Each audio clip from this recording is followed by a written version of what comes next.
이스라엘 백성이 광야에 있습니다. 자유와 해방의 기쁨을 누리고 출애굽하였지만 광야의 삶은 생각보다 더 버겁고 힘들기만 합니다. 먹고 사는 것, 가장 기본적인 것이 어려운 삶의 여정이 바로 광야였습니다. 그 광야에서 40년을 지냈죠. 그 중에도 광야의 삶 속에 가장 힘든 게 무엇일까? 마실 물이 없다는 거예요. 그래서 성경 광야의 여정 보면 물 때문에 이런저런 사건들이 꽤 많이 있는 것을 우리가 보게 됩니다.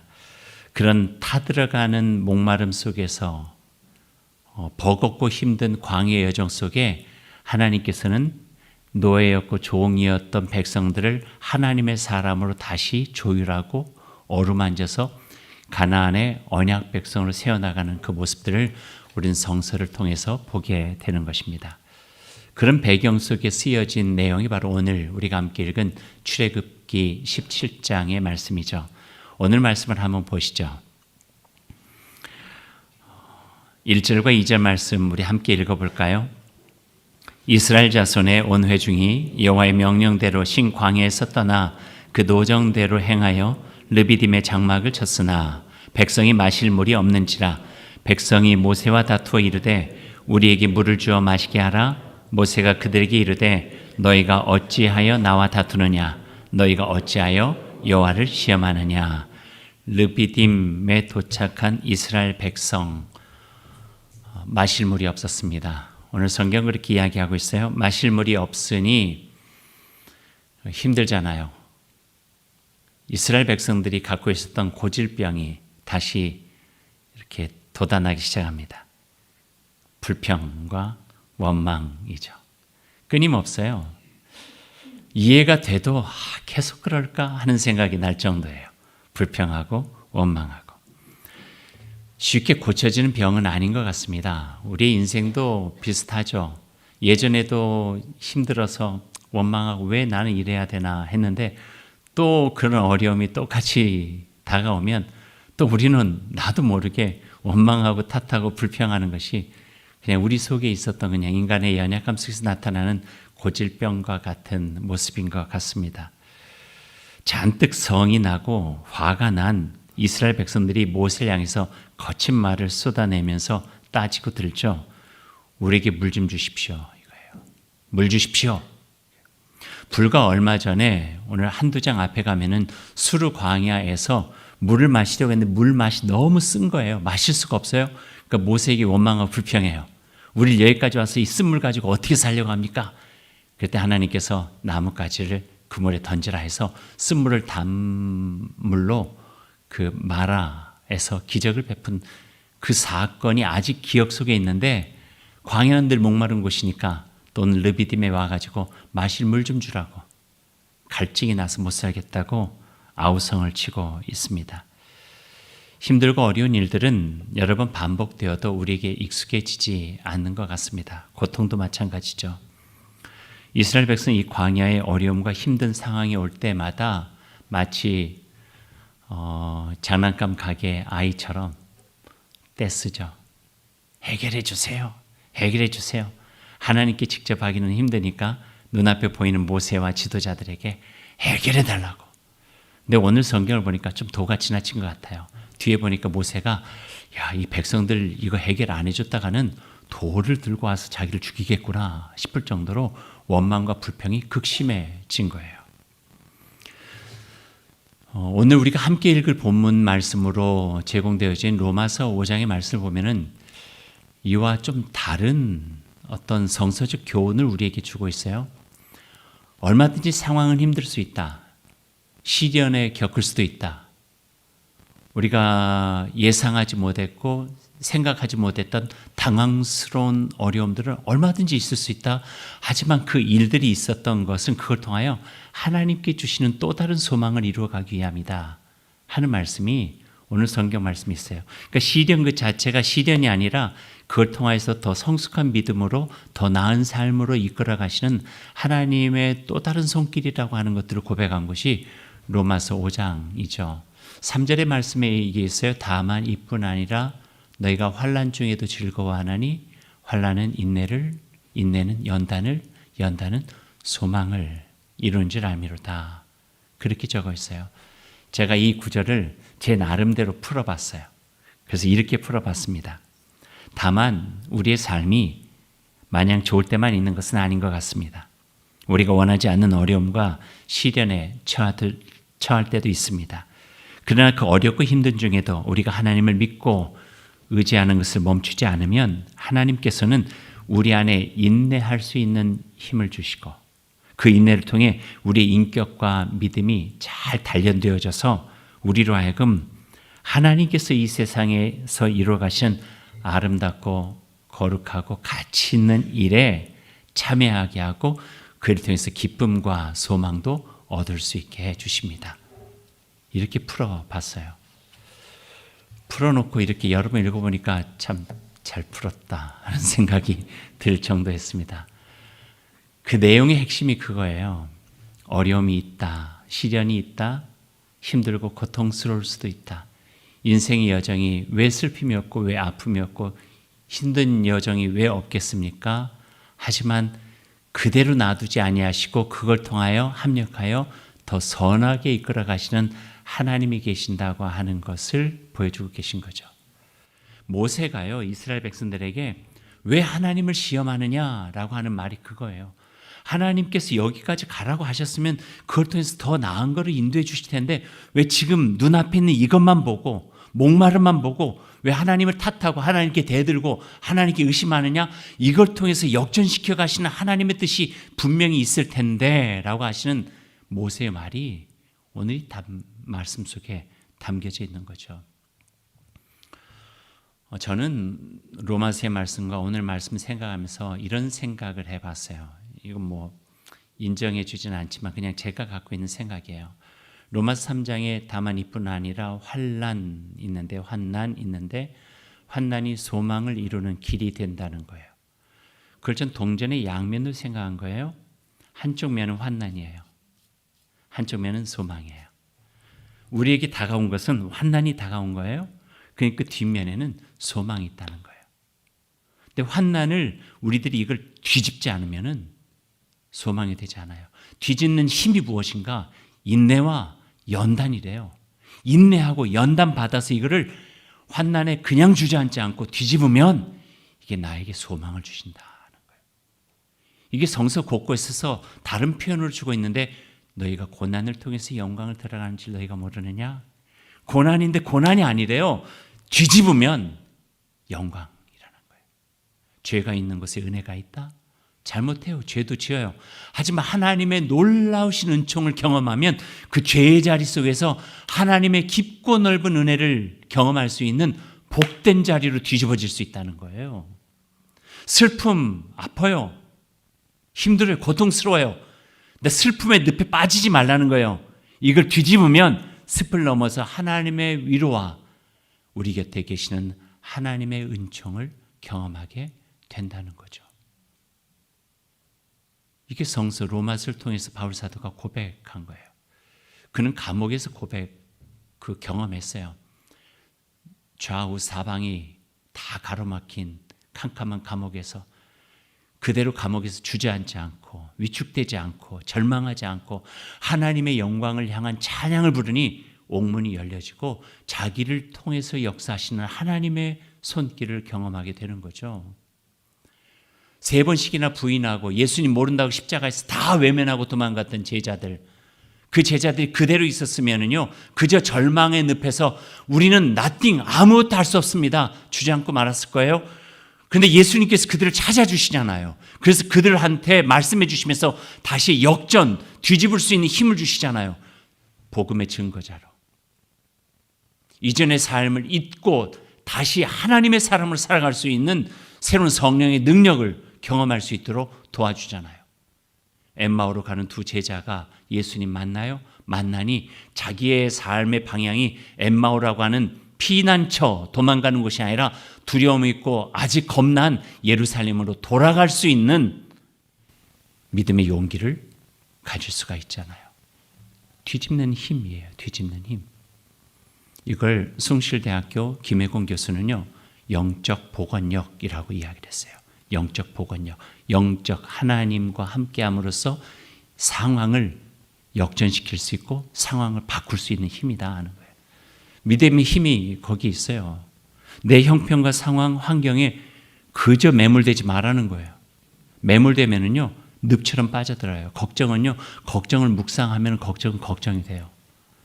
근데 걱정을 기도로 바꾸면은 모든 지각이 뛰어나신 하나님의 평강이 우리의 마음을 평안하게 하시며 하나님 안에서 이루실 새 길들을 바라볼 수 있는 눈을 열어주신다는 거죠.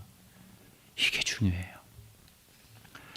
예전에 제가 이민교회 할 때 교우 중에 한 분이 그림을 그리시는 분이었어요. 이름이 예명을 쓰셨는데 CC윤이라고 예명을 쓰셨어요. 한 번은 그 한인사회에서 꽤 이름이 있고 또 인정받는 화가였거든요. 전시회를 하신다고 목사인 저희 부부를 초대해 주셨어요. 그래서 전시회 갔는데 그림의 화풍이 특이한 거예요. 세모나 삼각형들이 꽤 많아요. 모든 작품마다. 그래서 궁금해서 여쭤봤어요. 집사님, 여기에 세모나 삼각형이 많은데 어떤 의미가 있나요? 물어봤더니 예전에 그림이 그러지 않았대요. 근데 어느 날 자기가 너무 힘들고 이민자의 삶이 척박하거든요. 힘들고 어려울 때 지나가다가 교회를 봤대요. 근데 교회가 제일 위에가 십자가가 있는 그 위에가 삼각형으로 뾰족하게 있고 그 십자가가 달렸는데 그게 자기 마음에 확 들어오더라는 거예요. 십자가를 생각하고 삼각형을 생각하니까 그 속에 이런 깨달음이 있더래요. 삼각형은 이렇게 던져놓으면은 꼭대기가 늘 하늘을 향한다는 거예요. 삼각뿔 보세요. 아무리 던져도요, 위를 향하고 있대요.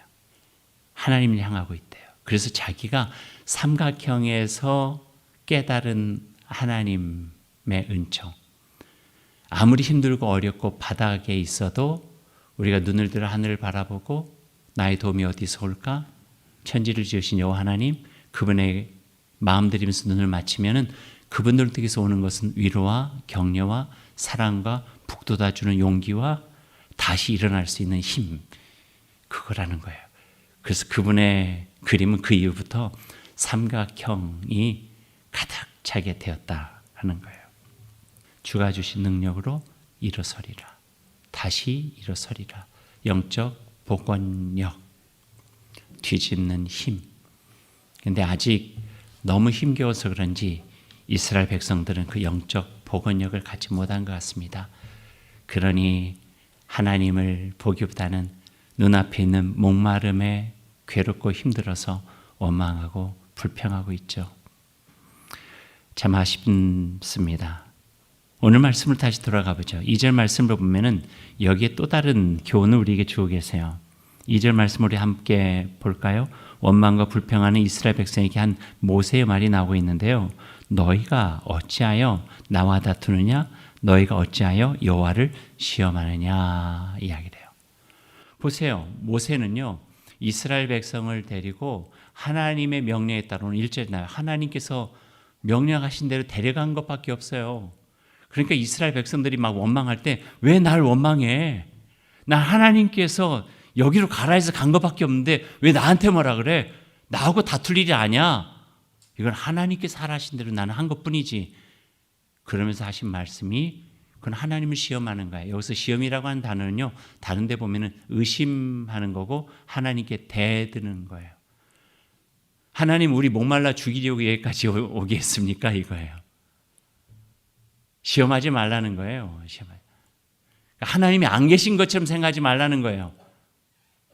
하나님께 광야로 하나님께서 인도해 주셨고 약속의 땅까지 갈 수 있도록 해 주시겠다고 하나님께서 철석같이 약속하셨는데 그 약속을 잊고 현상적인 환경과 상황에만 그냥 보다 보면은 우리의 마음은 하나님의 부재 상태 속에서 살아갈 수밖에 없다는 거예요.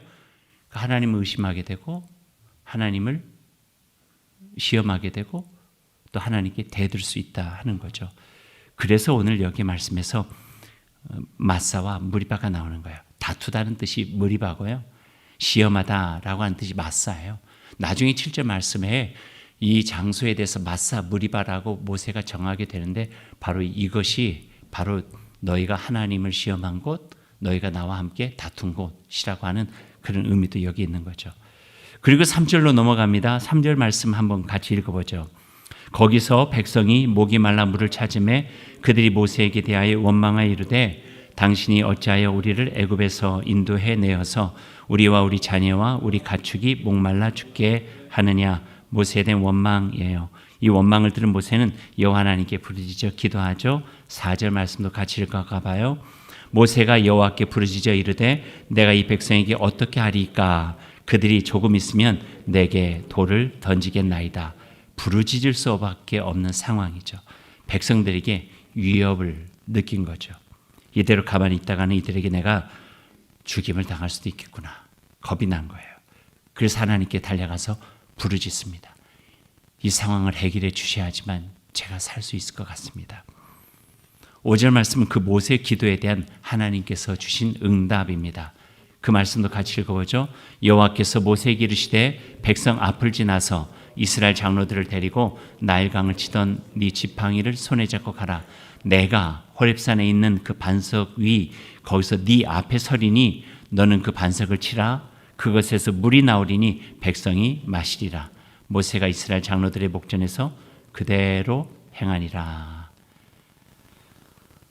모세의 기도에 대해서 하나님께서 응답해 주셨고 또 하나님은 그 응답에 따라서 그대로 행하니 그곳에서 목말라 힘들어하던 백성들이 물을 마실 수 있도록 해갈의 기쁨을 주셨다 하는 것이 5절과 6절의 말씀이에요. 저는 한 구절 한 부분을 이렇게 주목해 봤어요. 그 평상시 하나님의 모습과는 조금 다른 명령을 모세에게 하시는 대목이에요. 평상시 하나님께서는 모세에게 모세만 부르셨어요. 가끔 가다가 아론이 있지 않느냐 해서 아론을 이야기했죠. 모세를 부르셔서 이런 명령도 하시고 저런 명령도 하시고 이렇게 지시하시기도 하시고 저렇게 지시하시기도 하시고 근데 오늘은 모세만 부르지 않으세요? 오늘 말씀 보니까요. 이스라엘 장로들과 함께 오라 그래요. 왜 그러셨을까? 왜 평상시와 다르게 하나님께서 모세에게 이스라엘 장로들과 함께 오라 하셨을까? 저는 거기에서 하나님께서 모세를 향해서 보여주시는 배려를 본 거예요. 하나님이 이런 마음을 가지셨던 것 같아요. 모세가 이제 견디기 힘들구나. 혼자 그 버거운 광야의 그 길을 가는 것 너무 어려워하는구나. 이런 마음을 가지셨던 것 같아요. 그래서 모세를 조금 보호해 주시고 싶으셨던 거예요. 그래서 장로들과 함께 오라. 그래서 물이 터져 나오는 기적을 장로들도 함께 목격하게 하고 하나님께서 살아계신다고 백성들에게 설득하고 이야기하고 원망과 불평할 때마다 모세를 찾아오지 않고 함께 나서서 아니다고 지금 힘들고 어렵지만 하나님 우리와 늘 동행해 주셨고 동행하실 것이고 앞으로도 우리 곁에 계실 것이라고 같이 증언하면서 이야기할 수 있는 곁에 있는 믿음의 벗들을 두게 하시는 이야기가 바로 오늘 5절과 6절에 있는 말씀 같아요. 모세 혼자 그 버거운 짐을 지고 가지 않도록 도우시는 하나님의 배려이죠. 어떤 심리학자는요, 이걸 이렇게 표현을 했어요. 사람에겐 다 그릇이 있대요, 그릇. 그런데 이게 점점 차오르면은요, 조금만 흔들려도 넘쳐날 수밖에 없어요. 그는 어떻게 나타나냐? 한 사람 속에서 짜증이 많아진다든가, 날카로워진다든가, 평상시에는 이런 말을 해도 괜찮은데 갑자기 화를 낸다든지, 평소와 다른 모습들이 나타나게 되면은 그 심리학자는 그 사람의 잔이 거의 찼다. 그렇게 이야기를 해요. 그때는 방법이 뭐 다른 게 없대요. 그 물을 비워내는 거래요.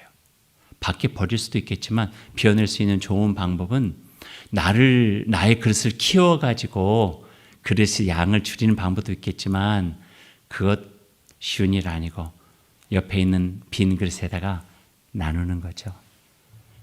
그래서 곁에서 서로를 같이 마음을 나눌 수 있는 벗이 필요한 거예요. 가족이 필요한 거예요. 신실한 믿음의 동료들이 필요한 거예요. 믿을 만한 사람이 필요한 거예요.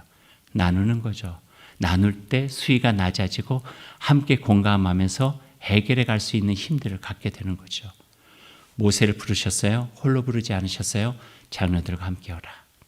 나누라는 거예요. 짐을. 나누어지고 함께 가라는 거예요. 아버지들도 나누세요.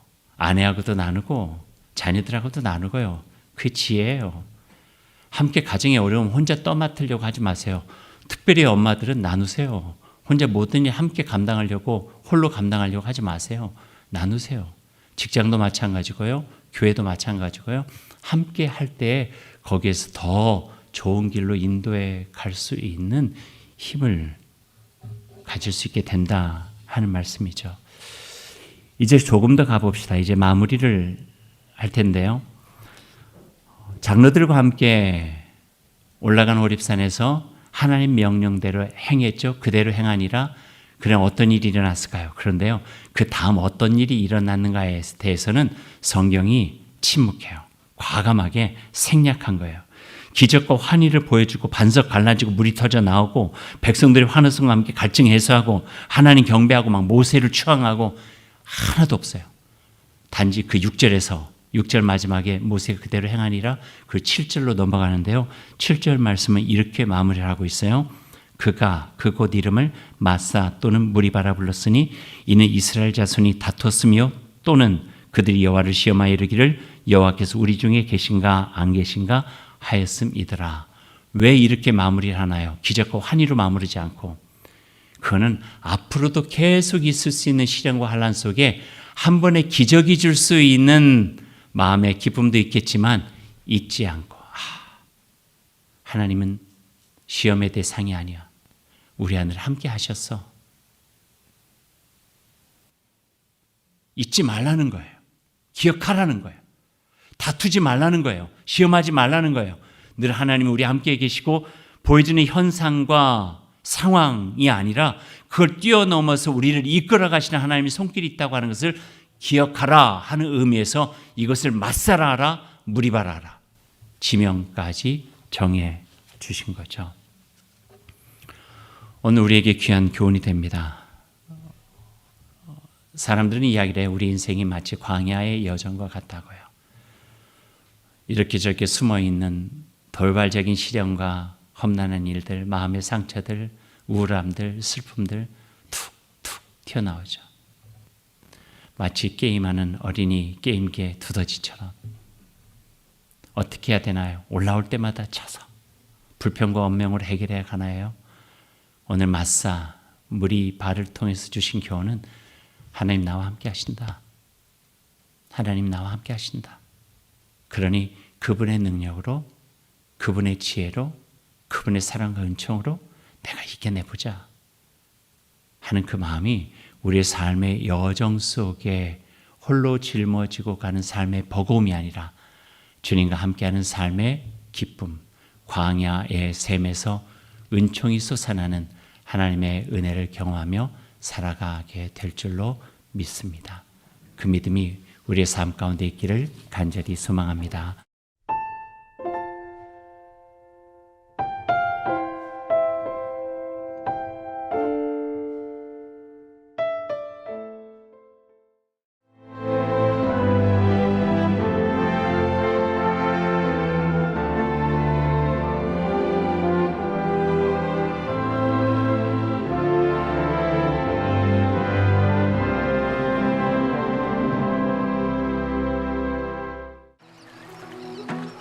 만약 섬에 색을 입힌다면 어떤 일이 생길까? 나만의 색입히기. 섬의 변신, 마음도 상쾌하다. 마음이 설레는 보라색 여행. 내일, 그리고 설렘. 노란색 여행. 내 마음에 주는 선물, 주홍색 여행. 또 다른 나를 발견하는 행복 여행. 섬이 옷을 갈아입다 신안군.